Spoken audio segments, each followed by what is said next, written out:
As a flight instructor, what is the hardest thing to teach a student while learning to fly? Hey everyone, Jason Schappert here of M0A.com, and you are listening to perhaps my favorite of the four podcasts.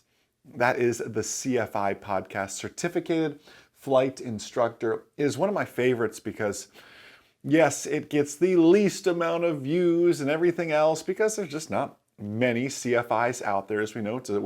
We're a small bunch, but my goodness, those of you that choose to listen to this, like, could I hire every single one of you? That's how I really feel about this, because any flight instructor who is willing to take time out of their day to better themselves, which inherently betters their students, like, M0A is hiring for people like you. I'm not even joking. Like, we need people like you, no doubt. It's absolutely outstanding that you would take the time to listen to this.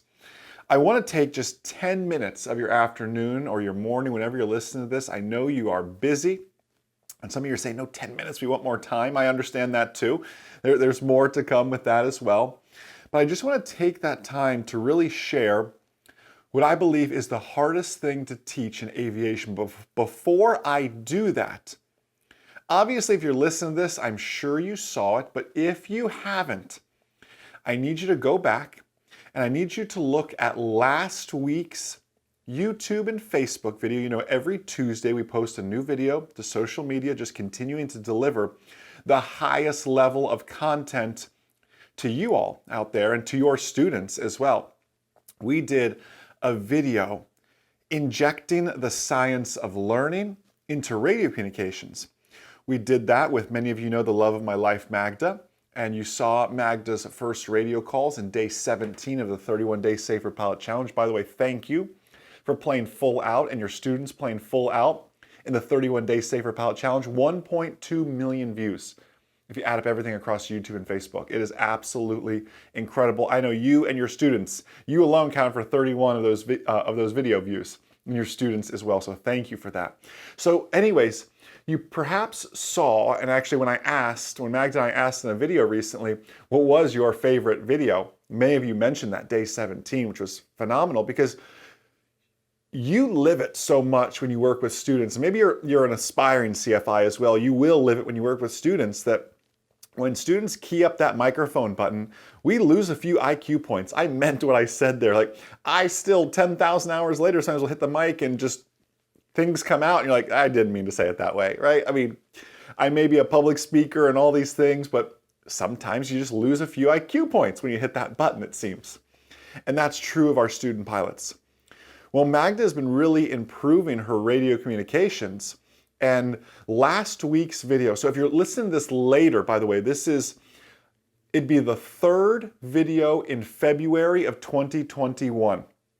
I don't exactly, the title escapes me here. Maybe the team can add it in the description or a link to it as well with this in post as well, team, if you'll remind me to go do that, or if you wouldn't mind doing that for us.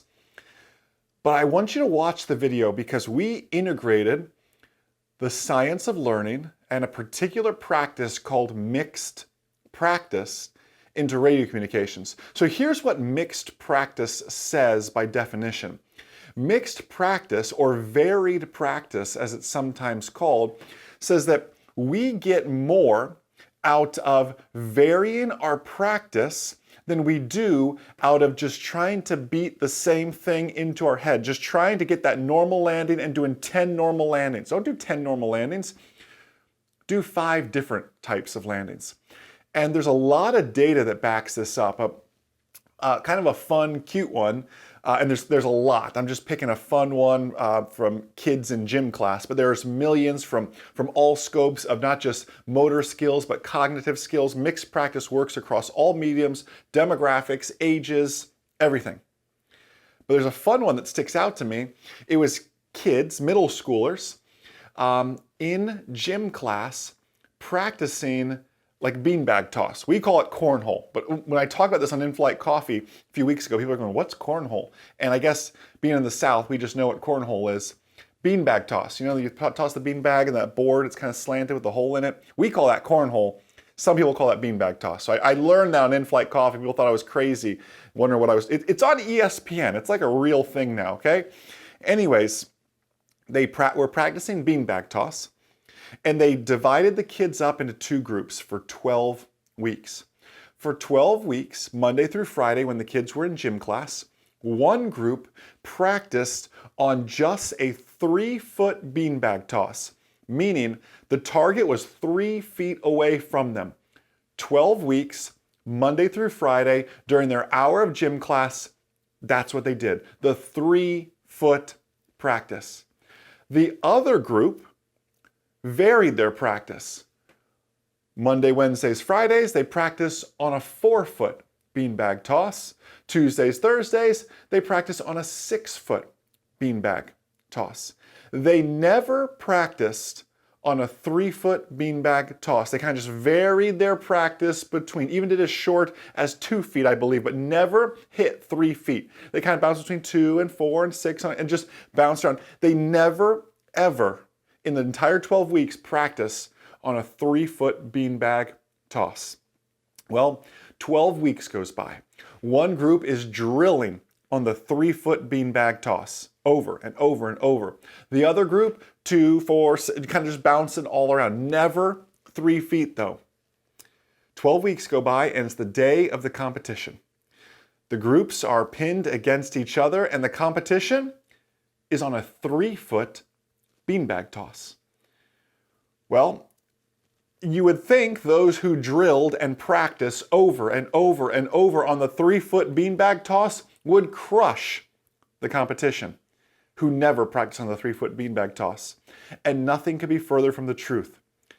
Overwhelmingly, the group who had never thrown a beanbag into a 3-foot target was the overwhelming winner. I'm talking crushed the group that only practice on the 3-foot bin.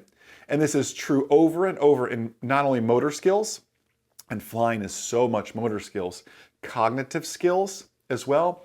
Mixing up our practice, varying our practice. There's actually, I believe it's the Chicago Blackhawks. I don't follow sports much anymore. Too busy making videos and podcasts and geeking out on the science of learning and reading a ton of books. So I don't follow sports much anymore. I want to say it's the Chicago Blackhawks, but hockey fans, I apologize if I'm wrong. But the Chicago Blackhawks adopted this mixed practice. That they would practice, shots on goal from various spots all around the ice. And then just when they thought they were getting that, they'd go back to a passing drill. And just when they're getting comfortable with the passing drill, they would go back to another drill. And just when they got comfortable with that drill, they'd go to the next drill. And they continued. And many of them were interviewed saying, it's kind of frustrating. As soon as we're finally getting the hang of one drill, coach switches us to another drill, right? Well, the Chicago Blackhawks have had some decent seasons in the NHL as well.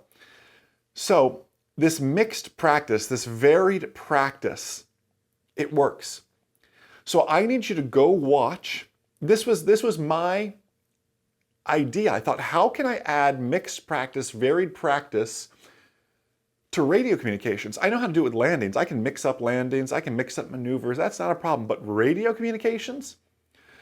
So I had this crazy idea. I said, Magda, let's go fly. And I want you to do every radio call. We are going to depart a Class D airport. So Class D departure radio calls. So just when she starts to get comfortable with the tower's going to drop her because we're going on a cross country, and now you're going to pick up VFR flight following. Very different than Class Delta Tower. So just as she started to get comfy talking to ground and talking to tower, they drop her and let's pick up flight following. She gets on with flight following. And just as she's getting comfortable with flight following drops her, and we're heading over to Cedar Key, which is one of my favorite places, but it's also a tiny pilot-controlled, uncontrolled airport. So in this span, and it only took us 45 minutes, we condensed the video down, trust me. Still a longer video though. In the span of 45 minutes, she got to practice ground and tower at a Delta, VFR flight following, and then making my 10-mile calls all the way up to my downwind base final calls at an uncontrolled, pilot-controlled airport. All very, very different radio calls, as you know. And we're able to mix up our practice. Well, you can imagine, literally in that lesson, I was watching the radio calls improve before my eyes. You know, this can be challenging because sometimes you fly out of your home airport and it's so easy to only focus on deltas or only focus on pilot-controlled, uncontrolled airports. And we get in this rut of things that, this is why students fear, those who fly to towered field fear the uncontrolled environment. And those who fly in an uncontrolled environment fear the towered environment because we're not allowing them to mix up their practice enough. That's not even the topic of the podcast today, by the way. I just wanted to share that because I geek out on the science of learning. It is kind of the topic in a way, though, because what I believe is the hardest thing to teach in aviation isn't radio communications. I believe it's good decision making. So I want to challenge you with something here.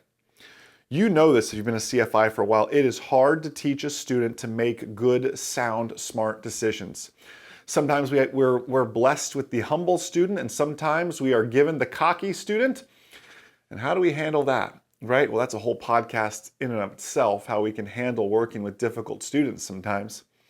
And remind me of that. That could be a great topic here in the near future, dealing with difficult students. But more importantly than that, how can we integrate things like mixed practice into decision making? Some ideas I came up with, well, we can create some fictitious cross countries. Hey, we're going to Tallahassee today, the weather is this. We're going to Naples today, the weather is whatever it may be. But there's something different when you actually give them some skin in the game and depart on that flight. What if I'm flying from Ocala to Tallahassee and the weather is just like, you're not going to make the whole flight to Tallahassee, it's not good enough, but what if an instrument student, you filed like you're going to go to Tallahassee, you literally get out to the plane, you start the plane, you might get up to your altitude and say, listen, I just wanted to show you this is why we're not flying this weather, we're diverting back to Ocala. Now we're practicing diversions, we're practicing decision making, we're showing them what a gray wall of terribleness looks like in front of them. We're getting nowhere near that, we're turning back around. Like, how can you give this real world practice to your students and in turn help them build better decision-making muscles? That's what I'm really after with all of this. So flight instructors and aspiring flight instructors and just student pilots even who are listening to this, what are some of your ideas? How can we integrate mixed practice? How can we integrate the science of learning into decision-making? It's the hardest thing to teach in aviation. I can teach you landings, I can teach you radio communications, I can teach you steep turns, whatever it takes. I can help you overcome a fear of stalling. But boy, teaching good decision making is leading by example for starters, but there's so much more to it. What is that more? Let me know in the comments section below this if you're watching this on YouTube or Facebook. Send us a note if you're listening to this on iTunes. We'd love to hear from you. Thank you for the reviews. Thank you for the thumbs up. Thank you for the 5 stars, everything. You are such a blessing to myself, this amazing team, my amazing family. Just thank you for all that you do.